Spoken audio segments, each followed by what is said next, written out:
ভারতের পশ্চিমবঙ্গ দীর্ঘদিন ধরেই নরেন্দ্র মোদীর রাজনৈতিক বিস্তারের বাইরে থাকে একটি গুরুত্বপূর্ণ রাজ্য, কিন্তু এবার সেই ছবি বদলে গেছে।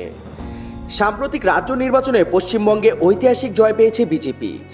বিশ্লেষকদের মতে এটি শুধু একটি রাজ্য জয় নয়, বরং মোদীর দীর্ঘ রাজনৈতিক অভিযানের একটি বড় সাফল্য।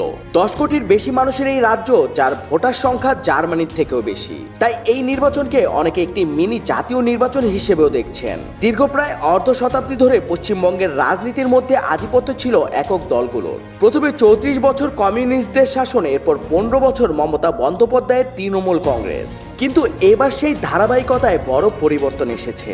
বিশ্লেষকদের মতে এটি হঠাৎ কোনো পরিবর্তন নয়। গত এক দশক ধরে বিজেপি ধীরে ধীরে নিজেদের অবস্থান শক্ত করেছে এই রাজ্যে।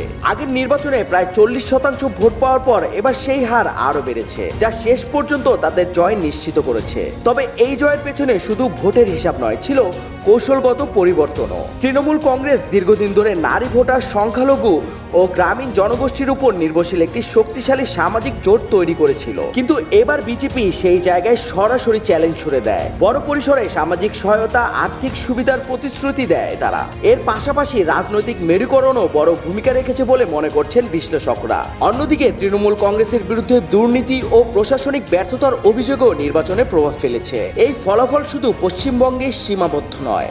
বিশ্লেষকদের মতে এই জয় নরেন্দ্র মোদীর রাজনৈতিক অবস্থানকেও আরও শক্তিশালী করবে। একই সঙ্গে বিজেপির ভবিষ্যৎ নেতৃত্বের প্রশ্নেও নতুন সমীকরণ তৈরি হতে পারে। বিশেষ করে স্বরাষ্ট্রমন্ত্রী অমিত শাহর ভূমিকা এখানে গুরুত্বপূর্ণ হিসেবে দেখা হচ্ছে। সব মিলিয়ে পশ্চিমবঙ্গের এই নির্বাচন শুধু একটি সরকার পরিবর্তন নয়, বরং ভারতের রাজনীতির মধ্যে একটি নতুন অধ্যায়ের সূচনা হিসেবেই দেখা হচ্ছে।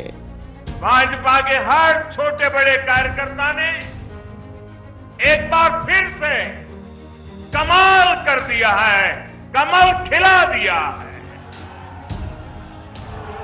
आपने नया इतिहास रच दिया है।